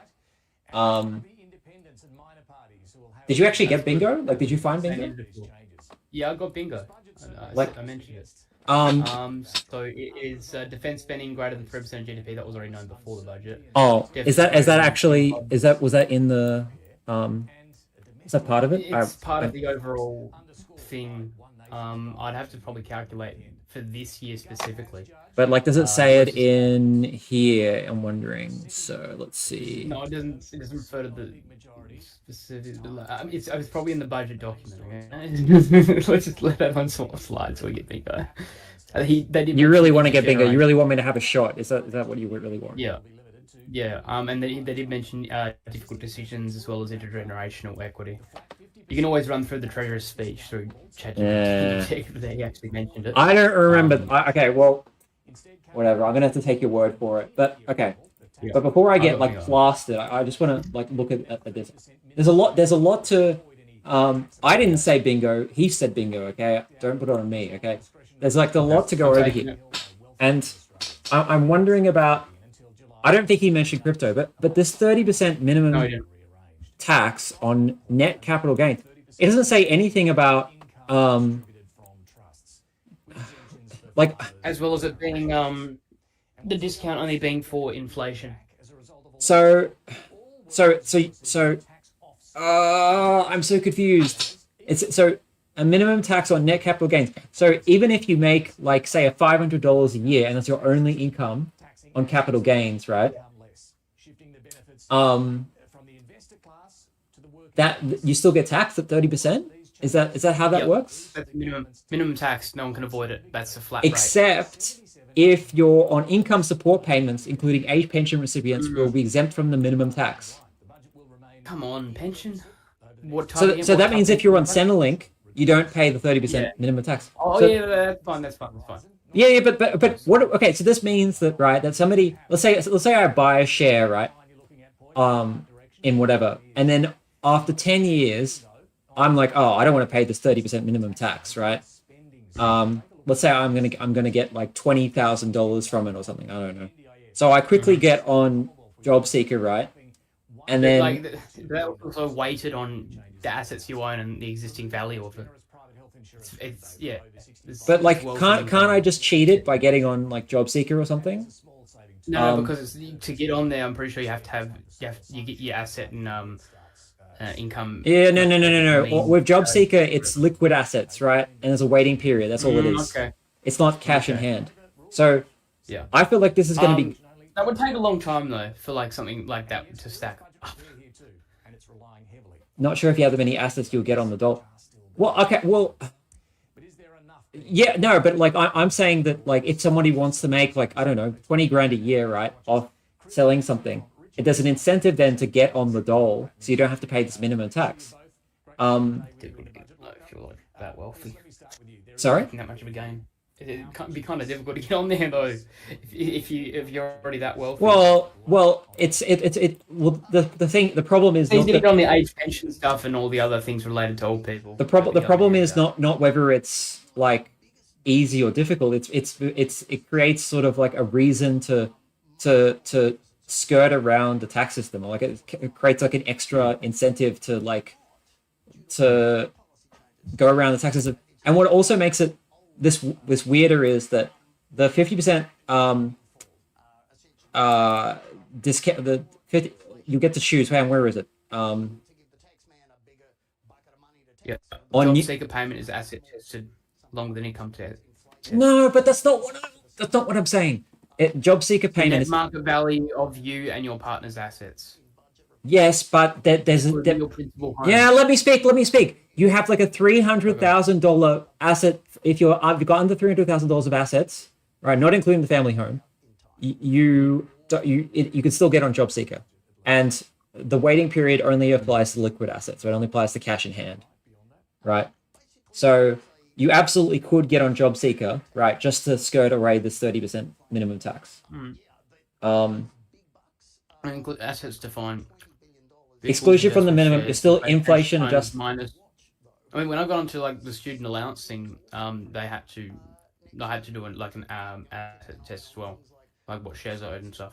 Okay, so this person's saying it's exemption from the minimum. You're still inflation adjusted. Yeah, I get that.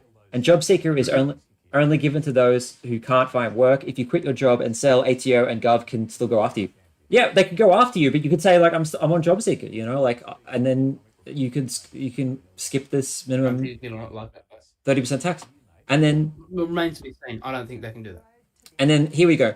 To maintain incentives for new housing supply, investors in new residential properties will be able to choose either the 50% CGT discount or cost-based indexation and the minimum tax. Who would pick the minimum tax? Income support payments recipients, including age pension recipients, will be exempt from the minimum tax. But the thing is, it says this here, right? And it's vague whether that only applies to this, or if it applies to the minimum tax mentioned here.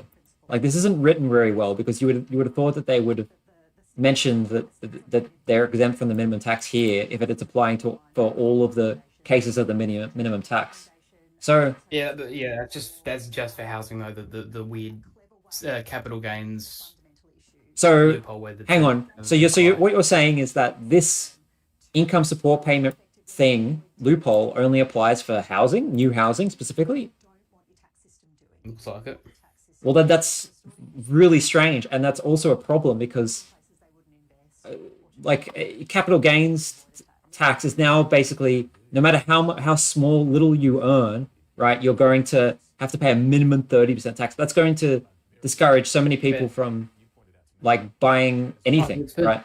I think what we need. You can't get everything. If you quit your job, I think we need a tax on wealth, regardless. Well, a tax on. I mean, it's not great. It's not great that poorer people and more middle class people will also have to pay that. But like, I don't know why this is necessary. I don't know why they had to add that to it. And then whilst also doing that, they're doing this. Oh, you could do the 50% discount, and you don't even have to pay the minimum tax if you're buying a new. This is just going to keep the price of land in housing and superannuation. Not well. Which already have their we own tax. We have this very special 50% discount, 50% this CGT discount rate specifically for new residential properties. So that means that land will still investment, because otherwise they probably won't build much. Because all the other no, but what I'm saying is that what I'm saying is destroyed. Hang on, sorry, I should turn you up. I know I'm louder than you. Sorry, guys. Yeah, you're yelling like crazy. I think I need to turn down the gain that I put up. Okay, this should be better now. I don't know how you guys are defending this. It's so needlessly complicated, and it just feels incredibly political.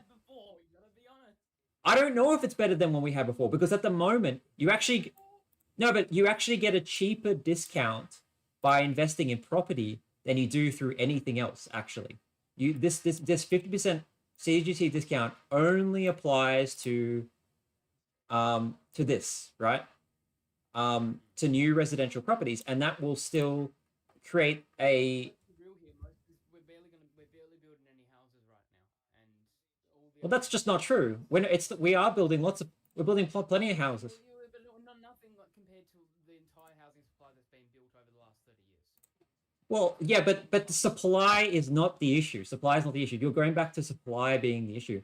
It's not the issue. And what the problem is here is this won't necessarily increase supply. This will increase people speculating on empty blocks of land, because people will say, oh, I get this. The only way I get this 50% CGT discount, and I also skip out on the minimum tax, right? I don't have to pay the minimum tax, is if I because I turned down the gain. I can turn him up again. Oh, I'm sorry. I put him on -30. I didn't mean to do that. I'm sorry, guys. You turned me down? I meant to put you back on 0, but I put you on -30. You're trying to I'm sorry. Anti-democratic. Okay, I'm separating and forming my own live stream. I'm sorry. Come on, man. I'm sorry, guys. I didn't mean to turn him down. Okay. Unforgivable. That is not forgivable. I just think this is so needlessly He needs complicated. to be impeached, guys. Let the impeach Aussies elect. I don't know why they need to do this 30% minimum tax thing on net capital gains. Flat. They're doing this, but then they're also keeping. Oh, okay, yeah, but there's also the deduction for indexation. And there's also income taxes that are getting reduced, so especially for more middle class people. So turn down for what? Turn down for what? But like 30% minimum tax. This is just but only if you get in a new build, right? So I guess the idea is to get land speculators to actually build on the land they hold rather than they have to build the house. They can't just buy land. But you don't have to build a big house to get this. You could just build a mobile home, right? You could spend like the cheapest, and then it also has to be approved that by councils and stuff. Yeah, sure, but that I mean, but count doesn't matter. And there'll be requirements on for residential properties, like how many I don't know. But we're trying to walk and chew gum here at the same time, right? We're trying to encourage the building of houses, but we're going to we're trying to encourage them to be fit for purpose, right? And now we're saying, okay, well, we're going to get councils to reject this house because there isn't enough bathrooms, right? So you're saying, okay, we're going to increase supply, but we're going to increase council's still going to act as a gatekeeper. I don't think this is actually going to increase supply. It really makes no sense. I don't understand what people they're targeting. Council will treat this as they've been treating housing for however long their policies have been in place. Still, they've got nothing to do with the capital gains tax and things like that. It's a federal. Who doesn't have tax. anything against the capital gains tax? Sorry, the councils. No, they can't. The councils. This not their thing. This is a federal thing. So they'll just continue on as they've been going on for like the last decade or however long their own local housing building codes have been in place. I think we're just going to get like a bunch of trash houses being built because they can get the 50% discount, don't have to pay the 30% minimum tax. That 30% minimum tax, I just don't understand why we have that. Hey, a lot of plasterboard, hey. Well, we're going to get like those demountable homes being built. Like we're going to get them being built so that people can get the 50%. You're not taking this seriously, but what my issue is, I wonder if that would count though. It would count. It would absolutely count. You would absolutely count. It's a new home. Absolutely count. Yeah. The capital gains of people who are already I subject guess that to would make land more efficient. Because a lot of those more smaller modular homes and stuff are somewhat land efficient. Marginal tax on their non-capital gains income will not be affected by the minimum tax. That doesn't change anything. Like my problem is that we have, you actually have to sell the house at some point. That's the thing, right? The market is buyers and sellers all the time. No, but let me explain. So, anyone who is buying a little crappy, like demountable house, right? You will make a profit on it because you're making profit on the land. People don't care. They'll see that and they'll go like, okay, this person's obviously doing it so that they can save on tax, right? They're building this crappy house. As soon as you get the house, if it's a mobile home, you can easily just pay like a little bit of money to get it off the home, right? And then everyone's happy. The land is clear. They've made their profit on the land. They don't have to pay the big tax, right? So this will just be a way for people to buy and sell empty blocks of land without actually having to build anything proper, because they say, this is a new home. This demountable that I built is a new home, and then again, they don't have to pay the 30% minimum tax, which the 30% minimum. I'm just so against this. I did not. Hey, would you prefer unrealized capital gains, which they wanted to push? This is a false dichotomy you're pushing, right? This is a false. No, because that's what they initially proposed last year. Well, that was on super, and unrealized capital gains tax is stupid as well. This government is making me into a libertarian, I swear. No, the unrealized capital gains was broadly, wasn't it, last year? Across the board. No, it was on super. Only super. Yeah. That's still a big thing anyway. It was just super because that's like a large portion of our household wealth, apart from housing, which makes up 50%. Just over 50%. Honestly, I'd actually like to see Australia's total household wealth in housing reduced just to more homes and less multiple people buying multiple properties that are sitting empty, being rented out. Make it profit for the shitbox. And people don't make the profit from the house. They make profit from the land. It's always the land. We'd have to find a very cheap parcel of land. I don't know. There are cheap parcels of land, but this isn't the point. Not in the city, in that. Usually outside, far away, in other areas. The libertarians can stand from doubling their vote share. Well, I'm not a fucking libertarian, but this shit is making me into a libertarian with how like. Always give more diverse opinions. With how perverse it is that there's all these exceptions and there's ways to skirt around the rule, and this 30% minimum tax thing, right? Maybe I should join the Liberal. Well, actually, the Liberal Party suck because all they're going to do is oppose this, and they have nothing to say about it. Liberal Party, I'm in the stream, bro. Buildings depreciate. I've told you all about the Liberal Party and what they're like. Yeah, they suck. All these people who own it. No, this is the thing. The Liberal Party is literally everyone who's being negatively affected by these changes. Everyone in the Liberal Party owns family trusts. They all own the multiple investment properties and negative gearing and stuff. I don't make much that have basically no taxes put on them. I don't make much a year, right? I make barely anything a year, right? But I do make a few bits of money here and there on shares. Like I, for example, today I sold, which is useful.